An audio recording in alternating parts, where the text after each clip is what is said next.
The 88-meter Maltese Falcon was built for an American venture capitalist by Perini Navi, and when it was launched, it was the largest private sailing yacht in the world.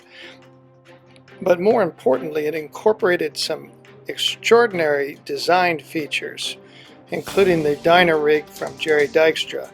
But the exterior styling of this vessel and the amazing interior of the vessel were done by Ken Freivokh, who is going to tell us about Maltese Falcon today.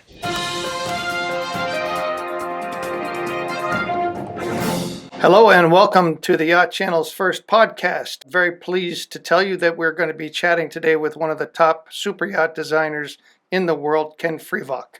He'll be speaking to us from his studio in the River Hamble on the south coast of England. Hello, Ken, and welcome to the Yacht Channel. So tell me, Ken, how did you get linked up with Tom Perkins and Maltese Falcon? So he approached us quite out of the blue. He just, I suddenly got a phone call from this strange American just saying, he had seen my work. He liked what he saw.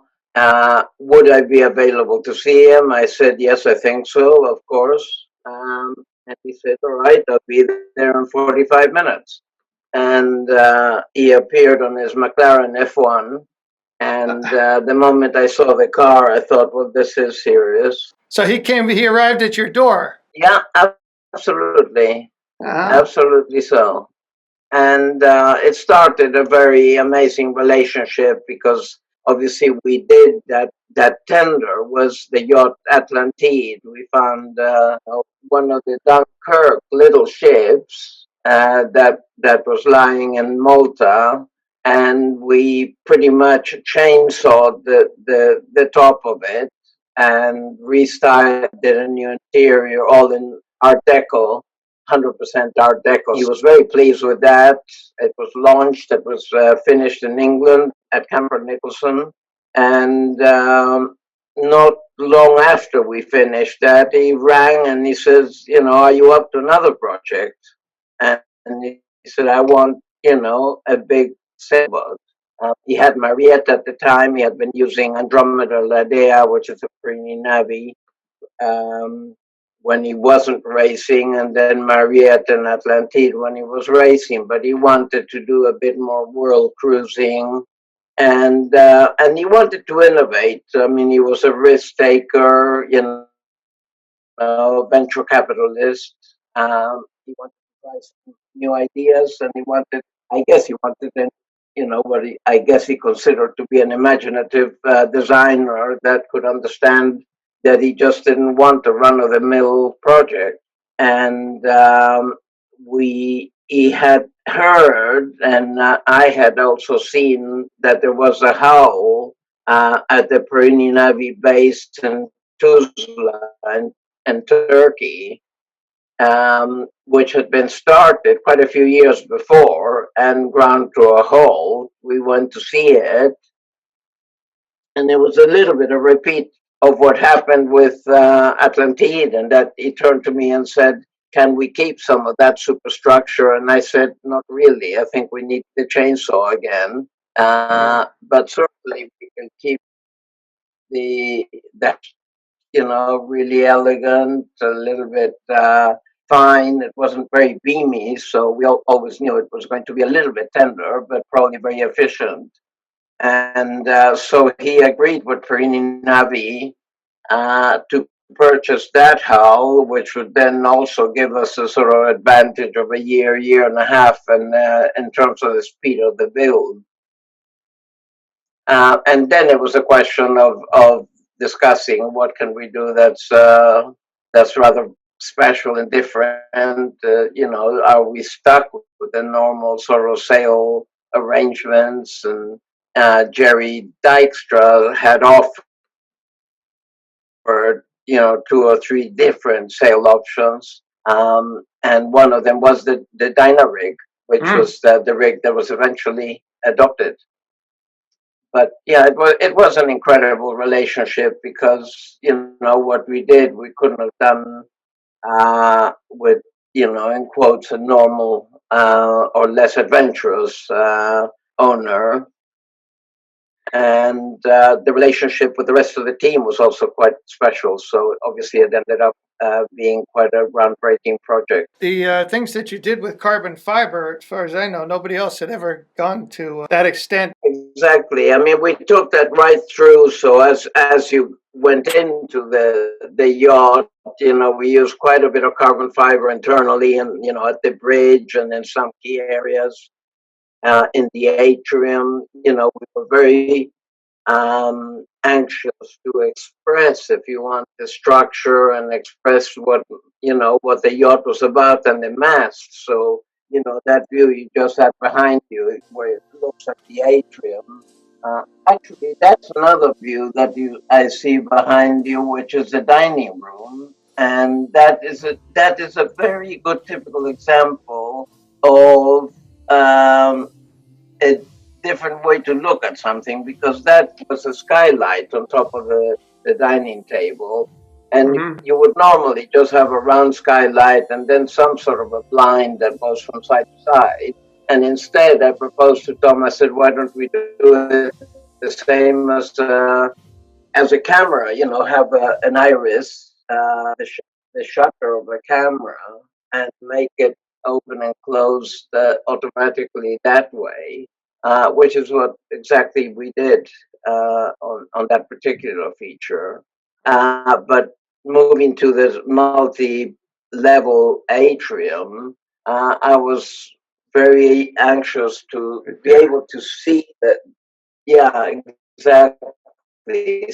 See the mast right through all the levels, and also achieve some sort of vertical integration between the various decks. So it didn't feel as if to go from deck A to deck B, you had to go through a corridor to a little staircase and go up, and then you were on the next deck up.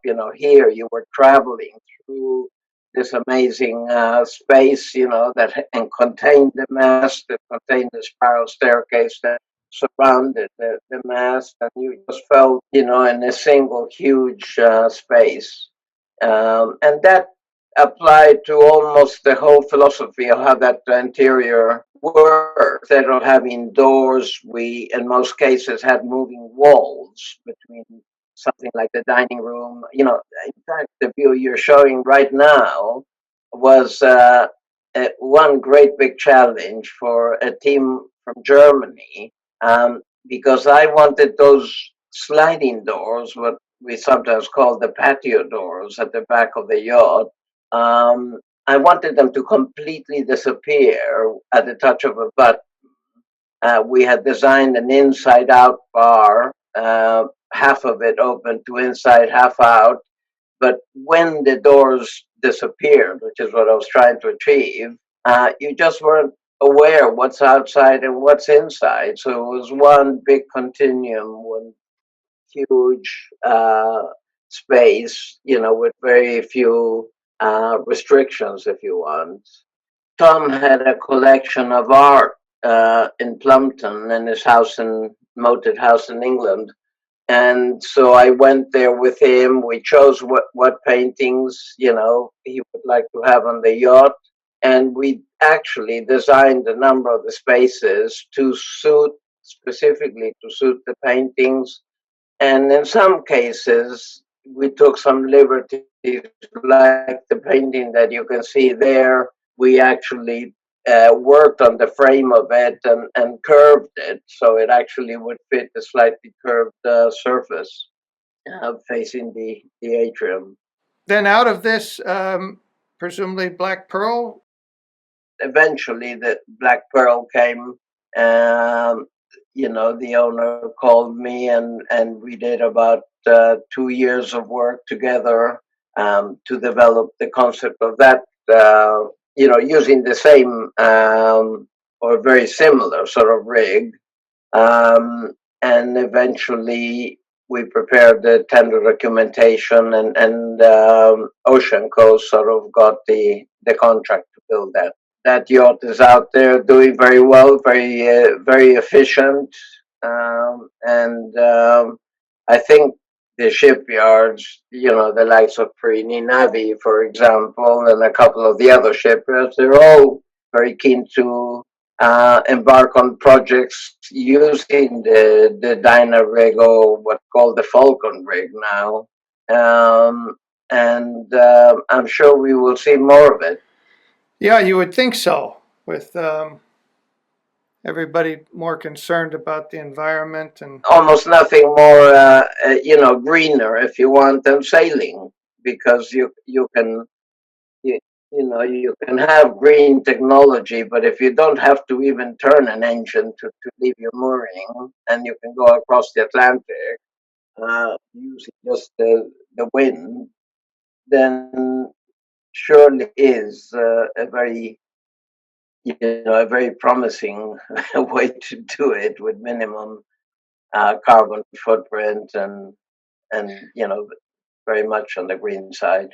do these boats generate electricity while they're under sail? Do they have Yes, well, certainly in Black Pearl we did study a number of if you want the props that rotate and effectively do generate some electricity at the expense of maybe a knot in speed, or a very slight drop in speed because of the extra resistance. Related technologies, I mean, we're talking about sails that would have a layer, if you want, a photovoltaic film attached to the sails, so they would also generate electricity as a sort of giant solar panels. One part of the work we do, which extends beyond just design, is everything. When we were working on the Falcon, everything had to be revolutionary and different and custom. So Tom wanted to have two 10-meter tenders. I designed them, and I found an outfit, a builder that I knew, but 3/4 of the way along the process, the builder was going bankrupt, and I ended up purchasing the assets of that company because I could see that there's a gap in the market for more adventurous tenders, more elegant, better fitted out, more in keeping with the amazing super yachts that people were starting to build. And so we started Pasco International. That's now been going about 12 years. I have about 90 people on board, and I guess it's the premier super yacht tender builder at the moment in the world. All right. Well, thank you, Ken, for taking the time and sharing your thoughts, and we'll be talking with you again in the future, I hope, checking in on new projects that you're up to. Yeah, thank you very much. It's nice to discuss them and to try and see other people's point of view and how they imagine the industry is moving. But certainly there's a lot of interest, and it's a great industry and a great combination of aesthetics with utility and purpose. So certainly I enjoy it, and I hope some of the owners working with us will do too. Thank you very much, Paul. All right, and I'm going to put a link down at the bottom to your website, which is fantastic. You get so much information on there, and hopefully it'll start some conversations. Thank you. Appreciate it.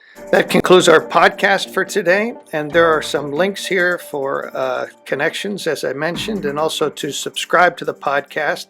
Upcoming, we have some very interesting chats that we're going to have. One with a captain who's here in Newport for the season chartering. We are also talking to a former captain who is now a port agent, who will have, I hope, some good insights into what we can expect in the Caribbean for cruising this next season. And we have some other really interesting naval architects and designers that have signed up. And I look forward to seeing you on the next podcast.